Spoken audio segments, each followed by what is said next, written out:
It is the John Phillips Show. Johnny will be with us eventually. He's having some internet problems, so he's driving to, I guess, a Starbucks to use their free Wi-Fi.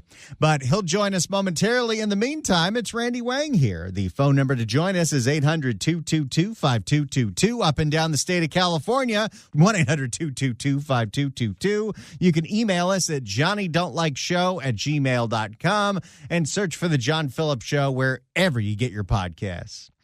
In the city of San Jose, it is Encampment Clearing Day for the largest homeless encampment in the city.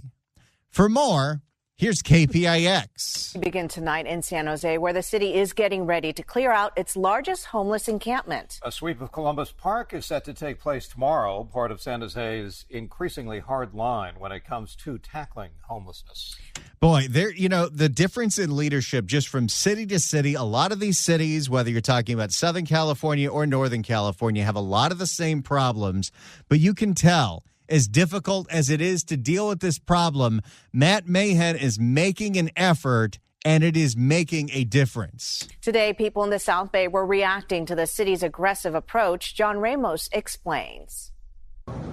Columbus Park has become the focal point of San Jose's battle over homeless encampments. The city says it's simply gotten too big, but some people here say it feels like that was the city's plan all along. What are they alleging? They decided to move all the homeless to this one park by the airport, and then it got out of control and they can clear all of it? What a conspiracy! It's been a long time since Columbus Park resembled anything like a park. It's now a huge homeless encampment that has been building in size for years. And why is that allowed in the first place? Parks are paid for by our tax dollars that we're supposed to be able to use for recreation with our friends and family. And you can't do that if there's a bunch of stinking, derelict RVs up and down the park. It's been a long time since Columbus Park resembled anything like a park. It's now a huge homeless encampment that has been building in size for years. But in a community letter, Mayor Matt Mahan announced that the cleanup of the park would begin on Monday. It won't be easy. It won't happen overnight, he wrote. Apparently, this encampment is so massive and you have so many RVs. Cleaning up just this encampment at Columbus Park in San Jose could take 6 to 8 weeks. It won't be easy. It won't happen overnight, he wrote, and it may get worse in the area before it gets better. But continuing to do nothing, allowing this encampment to grow out of control, is not an option. As you drive through here, do you see why people might be kind of upset? Babe, exactly. I know 100% they've let it go, even though it's been this way for a while. Gail Osmer was a San Jose homeless advocate before the term homeless was even coined. Oh, boy. Of course, whenever we do these stories, we've got to interview the homeless advocates. There's also a woman who's in a lot of these stories that has declared herself the unofficial mayor of the homeless encampment. That's not a thing. Just like the homeless union, that's not a thing. Gail Osmer was a San Jose homeless advocate before the term homeless was even coined. You know, I think we got to do what they're now looking at doing in San Francisco with the new Mayor Lurie, and that is banning overnight RV parking, because this isn't a camping world, it's a park. It feels like everyone in the camp knows her. And though Matt Mahan insists there is housing available for all that want it, Gail finds that laughable. We do have a lot of tiny homes coming online, but at the end of the year, not today. Yes, but there's still plenty of vacancies because a lot of these people want to stay in their RVs, except that's not allowed. Go somewhere else. Go to Oakland. Do you think they should postpone this until those are available? Well, of course, but he won't do that. All the RVs are going to be abated. No matter where they live, they're going to be moved from one area to another.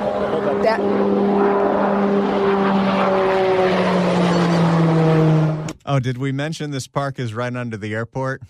The park is directly under the airport flight path, which is why no homes exist here and why the campers think it's an ideal place for them. In fact, Kat Doherty says it feels like the city has purposely been sending the homeless to this area. They kept sweeping and abating wherever people were parked and scattered out. and hurting them here. And then once they got in the park, they weren't really messing with anybody. I mean, obviously there was no sign with an arrow, but it pretty much that's how it went. But on Monday morning, the removal of the RVs is supposed to begin. But not all of them. Vehicles with this tag are being permitted to stay. They won't abate him. They'll abate him if he's still here. So what they figured out is if you make a deal with the city where you will sell them your disgusting, derelict, leaking God knows what RV for $2,000, which is way more than you're going to get for it, they'll connect you with all the housing you could ever want. They have signed an agreement selling their RVs to the city for $2,000 and accepting an offer of housing, which in most cases means a hotel room provided by the city. But again, there aren't enough available, so according to the tag, they can stay for another month. The rest will have to go immediately. And I don't understand why this is so controversial. This is not where people are supposed to be. These encampments could be incredibly dangerous, not just to the people that live in them, but all the people that, might want to use that park. Sure, it's admirable that Matt Mahan wants to build all this shelter space and says we've got the tiny homes and all this. But if they don't want that, then go somewhere else. There's a lot of land in California where you won't be bothering so many residents. So go take your derelict RV somewhere else. The rest will have to go immediately. Do you think the public has kind of gotten tired of this and they've lost their patience over it now? Well, they've lost their patience with the unhoused. They really have, and I can understand that. But like this park, the city dropped the ball. They let this end up looking like this. I call it a third world country. Ironically, both Osmer and the mayor agree that no one should be living in the RVs, that everyone would be better off in more stable, dignified housing. The question is, do you kick them all out now? Yes. If they don't want to take the motel rooms, if they don't want to take the deal for $2,000 for the RV, they got to go. Letting these things persist, letting these things stay one day is unacceptable, and that's the hardline stance we have to take. We've enabled this problem for far too long. Or wait until that is actually available.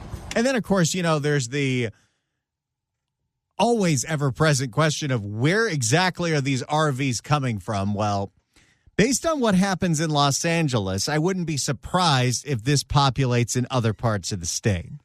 But in Los Angeles, after several tickets, because we don't go after scofflaws in Los Angeles because equity, after you get like 5 tickets, they'll finally tow an RV to an impound lot. There's not a lot of room at LAPD impound lots. So what the LAPD does, because they can't just destroy the vehicle because it has a pink slip, because it is technically a vehicle, whether it's running or not, they sell it at auction for pennies on the dollar. And so somebody goes to that auction, and for $50, they buy one of these RVs. And then they put it back out on the street and rent it to a homeless person for $500 a month. That's called vanlords, and it is a huge problem that somehow doesn't really have a solution right now. Or wait until that is actually available. The cleanup is expected to take about 8 weeks, and once cleared, re-encampment will not be allowed, and it will be turned back into a park. And that has to be heavily enforced. I don't care if it feels like an uphill battle. You've got to keep at it. Look what's going on right now in the San Diego area in Mission Bay, where they are trying to enforce no overnight RV parking, no RVs living in Mission Bay by the beach, not allowed. There's plenty of safe parking sites for you to go to. You've got to be on it, because if you're lax on the enforcement, it'll just keep repopulating. And unfortunately, that's what's happening right now. Let's go to a report from CBS 8 in San Diego. New tonight, weeks after San Diego police upped their enforcement of oversized vehicles around Mission Bay, some say the problem isn't getting any better. CBS 8's Shannon Handy has been working for you on this story. She joins us live now from Ski Beach to explain. Shannon? Yeah, Marcella, while vehicles have moved from Mission Bay Drive, where a lot of that enforcement was taking place, some say they're not going very far.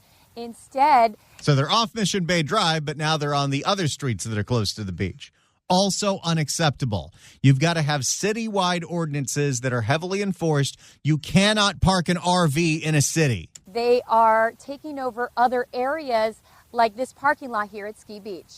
I mean, this problem has been going on for so long. I remember back in 2010 when this popped up in Venice in Southern California. And the reason people started paying attention to it, this is before the drug problem got insane and before Prop 47, but the RV people were dumping their septic tanks on the sink, on the street. Everybody that was parked up on Mission Bay Drive is now parked at Ski Beach. It seems to be like the new spot. A new spot, Sarah Bonesteel told me, is becoming increasingly crowded with oversized vehicles. While I saw dozens of them parked here today, she pointed out there's usually a lot more. It's packed up and down both sides. In recent months, we've been working for you on stories about the influx of oversized vehicles in the Mission Bay area, the majority of which are occupied by people who live in them. We need to just have an established RV city somewhere far out in the desert. Fill it with rest stops and bathrooms and whatever else is. But if you want to live in an RV, that's where you go. Because don't tell me the BS line that all these people are working in the city. They're not. The first week of July, San Diego police said they would increase enforcement of the city's oversized vehicle ordinance, which prohibits people from parking them on public streets and in lots between the hours of 2 a.m. and 6 a.m. I reached out to see how those efforts have been going. Lieutenant Matthew Bakken says they've made progress. We've noticed it, too, especially with fewer oversized vehicles along Mission Bay Drive. Still, he acknowledges some of those vehicles are simply moving elsewhere, like to Ski Beach. We're aware of that, and we adjust accordingly when it comes to outreach and when it comes to enforcement. Can we start with enforcement and do outreach later? I am so tired of, we need to have 100 contacts with these people before they'll trust us and accept the housing. No. Living in an RV is dangerous and unacceptable and opens up to all kinds of criminal behavior and fires. And so we're kind of following the flow. Lieutenant Bakken explained their approach is to first try and connect people with services such as a spot in a safe parking lot. If they refuse, they get a citation. I think we need to do better than that. We've got to get tougher on this. The process is always outreach at every step, but at some point we are going to take enforcement. The fact that we have to beg these people to take the services shows you everything that's wrong with this system in the state. The fact that every single form of help that we have is voluntary shows you every single problem we have in the state. But at some point, we are going to take enforcement. Since upping enforcement in July, SDPD has written 408 OVO citations in addition to 1,036 for other violations. 95 people have accepted referrals to services, and 25 have been successfully placed somewhere else. That's it? Yeah, we got to be tougher on this. Lieutenant Bakken says their efforts will continue, though he's asking for the public's patience. When you're dealing with issues related to homelessness, the path to success is kind of long. Meanwhile, I met a man named Daryl Jennings who told me he's not living in his vehicle by choice. I've never been housed before, and this is the hardest thing I've ever been through. When asked why he continues to stay in the Ski Beach lot, even though it's illegal, he says he prefers it here over a safe parking lot, adding there's no permanent housing options available. Well, of course, who wouldn't prefer to live at the beach? That is a privilege. But living in a beach parking lot in an RV, getting that beach parking lot all dirtied up, not really supposed to be allowed. You don't get the option. I like being out here a lot better. It has a shower, it has restrooms that are always open. I don't want to just assume based on the voice of somebody that they're on drugs. I would never do that. I'm above that. But I like being out here a lot better. It has a shower, it has restrooms that are always open. That being said, do you know that constant meth usage can cause you to lose your teeths? Now, the city does run 5 safe parking lots, including 2 that do allow. If you have safe parking lots, then people have to go there. There's no, we're begging you to go there. You gotta go. 2 that do allow for oversized vehicles. I checked today, and there is room in those lots. Marcella? Thanks so much for that. I think that has to be the hard line. As long as there's room in a safe parking lot, or you've got the program to buy the RV, which I really like, get these things off the street, get them to voluntarily let you crush them into a cube. That's the hard line we got to take here. Let's go to Robert in Santa Clara. Robert, hello. How you guys doing? Randy, yeah, I'm an RV owner. I like to take a little trip and be able to pull over in a parking lot and, 5 hours to get a little rest on my way to my destination. I bought a nice one, though. And, I don't want to be one of those guys, who were like Newsom's there in the state where you can't even buy an RV. I'm all for getting rid of the older RVs and creating these sort of sanctuary areas, not in the parks, not in like these premium areas. They have to find some designated areas for these people and not in the more, luxurious or these, repurposing cool places. That's stupid.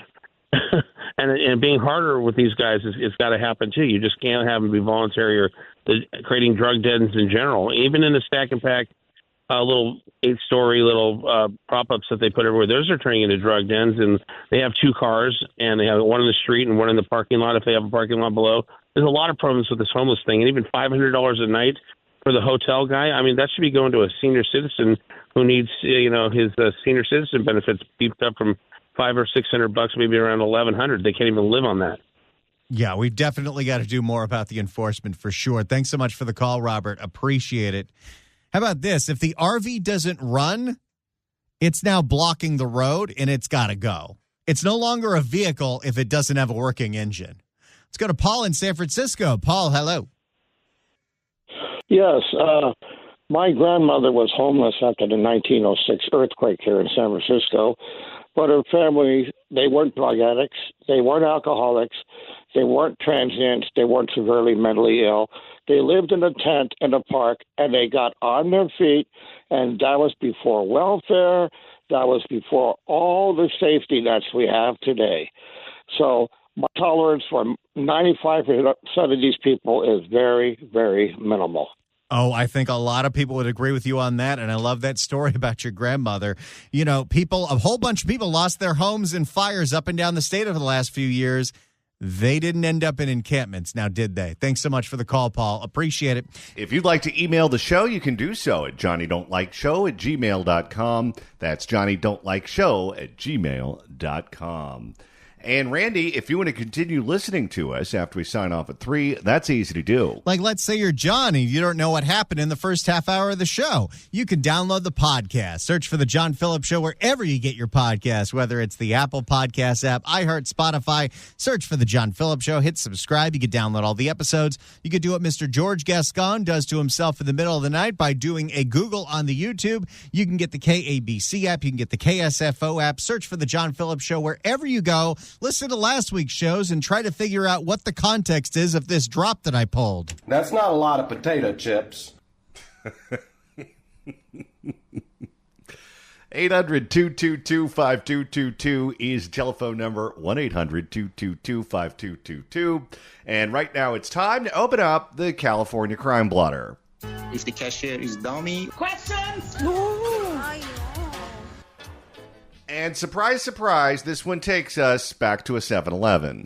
This time it's Berkley, because I think all the Oakland 7-Elevens have been robbed, but a pickup truck crashes into a Berkley 7-Eleven, and they use the pickup truck to rip out an ATM.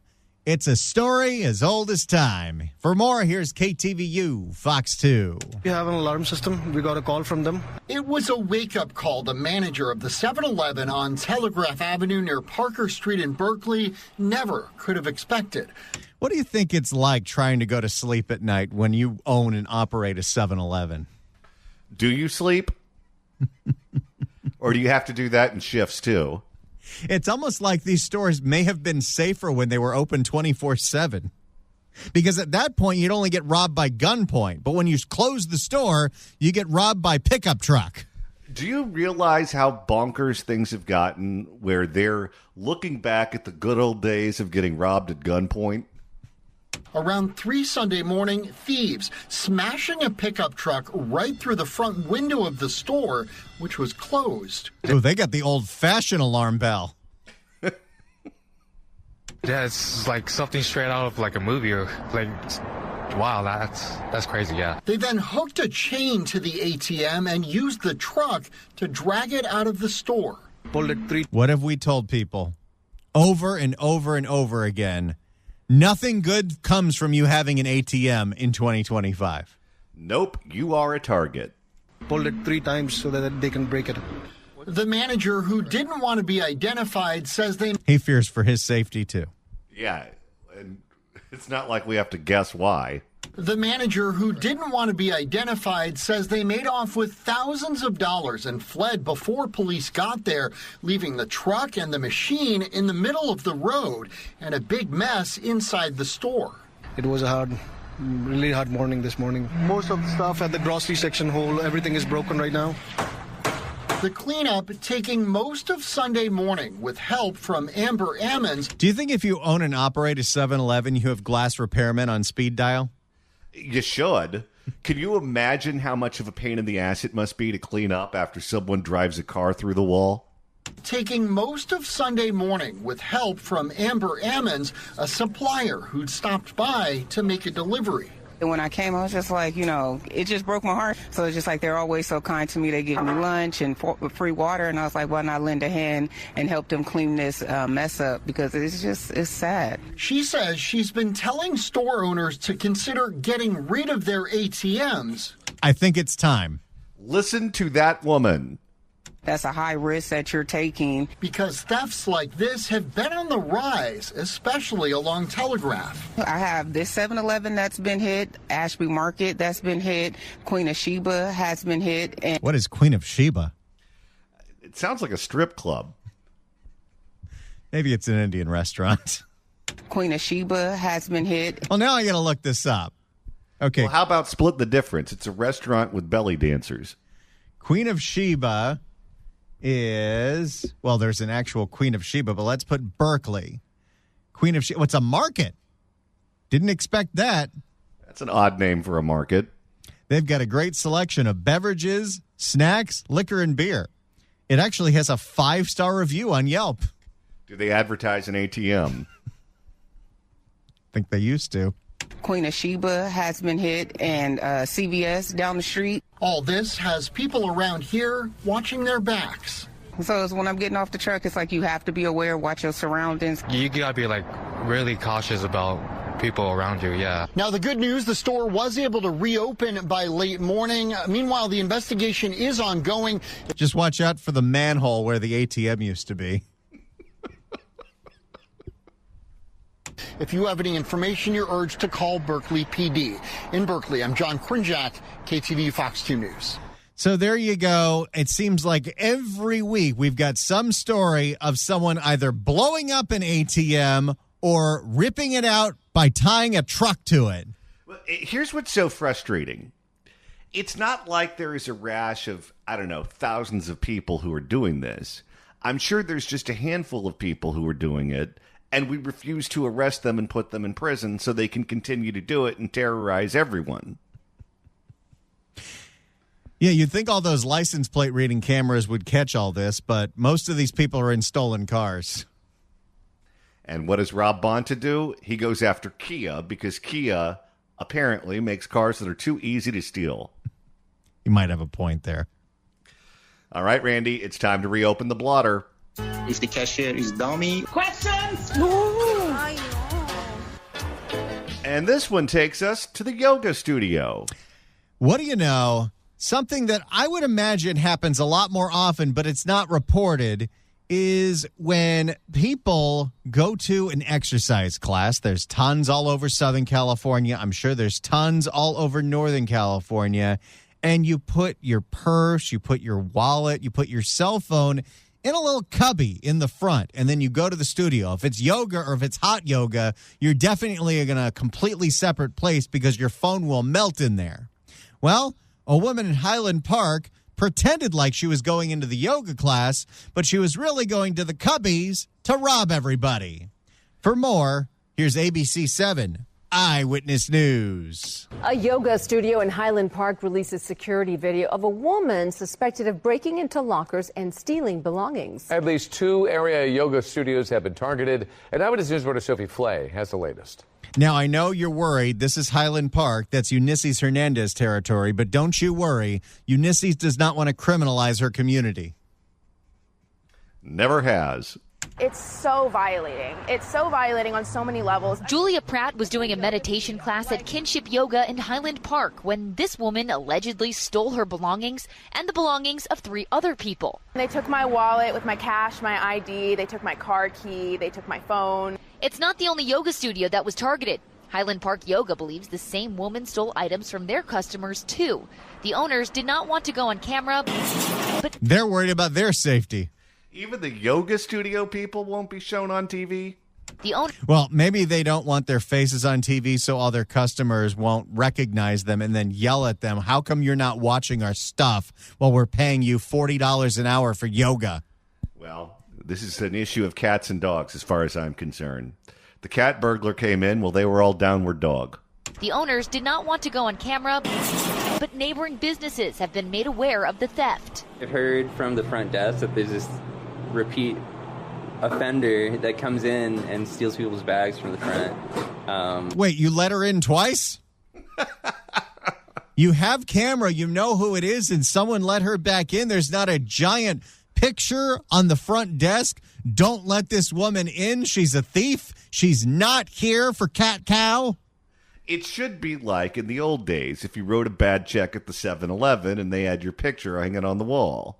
And recently, she stole someone's credit card and used it to buy some stuff. Pratt knows that all too well, losing $600 in cash, and then... Okay, who brings $600 in cash to the yoga studio? That seems like a mistake. $600 in cash, and then I think about... My philosophy in life, only carry enough cash that you'll need if you have to pay for parking somewhere. I knew a guy who used to keep about 10 grand on him at all times. I said, why do you keep 10 grand on you? He said, what if you need to buy something? I said, what, a boat? $600 in cash, and then I think about $500 she was able to spend on my cards before they were declined.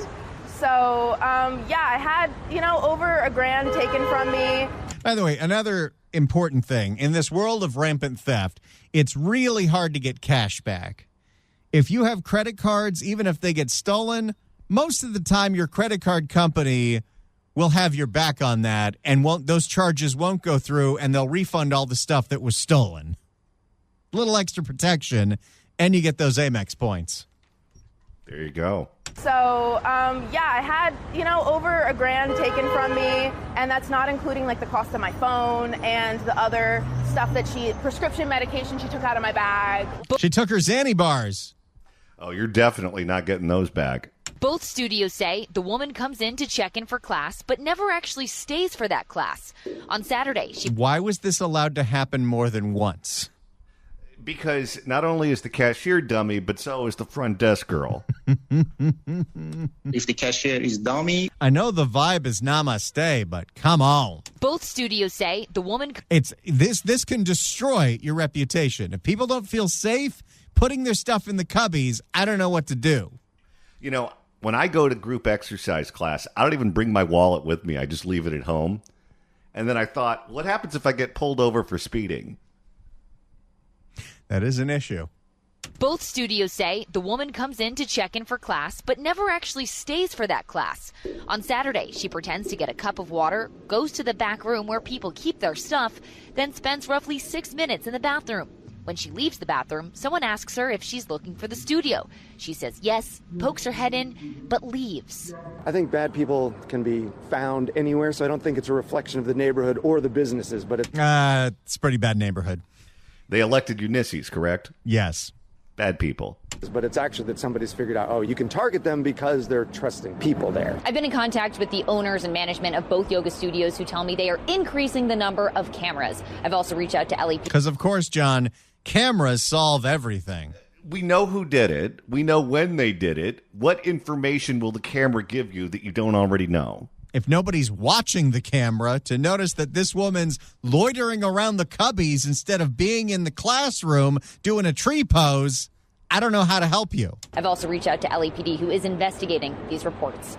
In Highland Park, Sophie Flay, ABC 7 Eyewitness News. Getting robbed at the yoga studio is nothing sacred. Right now, it's time to reopen the California Crime Blotter. If the cashier is dummy. Questions? No.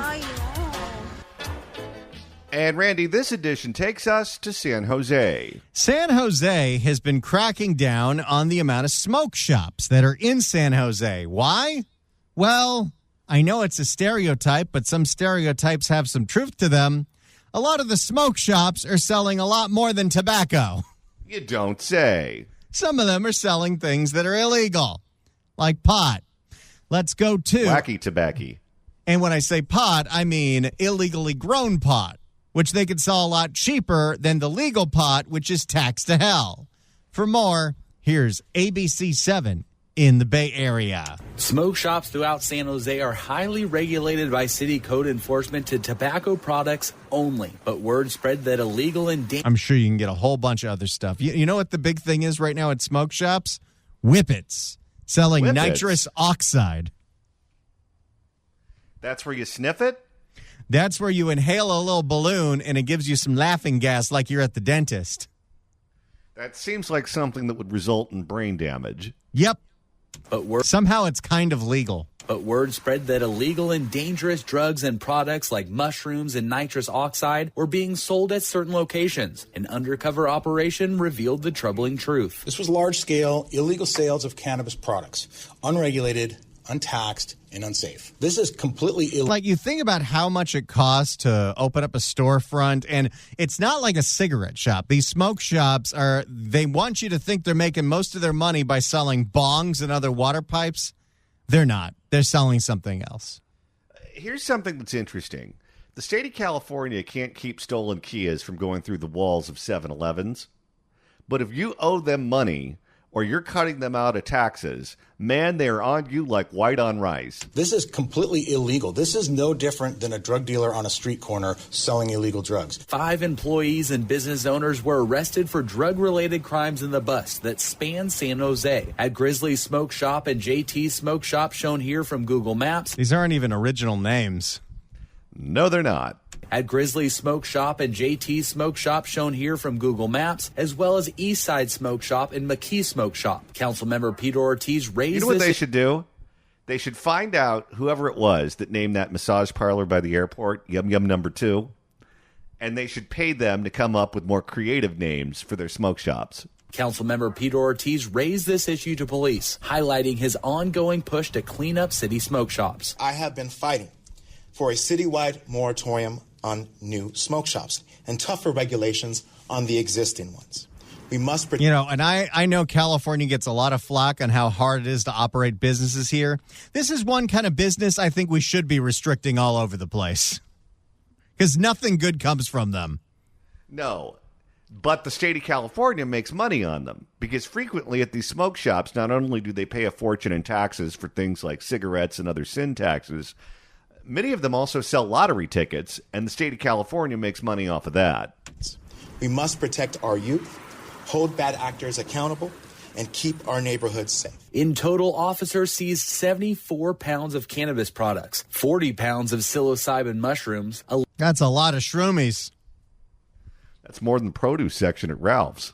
$11,000 in cash and a firearm, and more than 400 canisters of nitrous oxide. I'm telling you, it's the weirdest thing. And by the way, I don't know how this is allowed at all, but you go out to certain music venues in Southern California, like I've even seen it outside of the Hollywood Bowl right there on Highland Boulevard. People are just selling you balloons. They're not to hold. They're not for your kids. They're balloons full of NOS. And somehow that's just allowed. Just keep this in mind the next time you ask yourself, how in the world did Gavin Newsom get elected? Also known as whippets. Deaths in our country from nitrous oxide abuse have more than doubled since 2019. Emergency room visits from use of the same inhalant are up 32% in that same time frame. A San Jose mother reached out to us at ABC 7 concerned that her son was being sold nitrous oxide at a local smoke shop, which is why these leaders are so worried that the problem may span further than just these 4 locations. Oh, I'm sure it's every smoke shop. Oh, yeah. It's definitely a problem.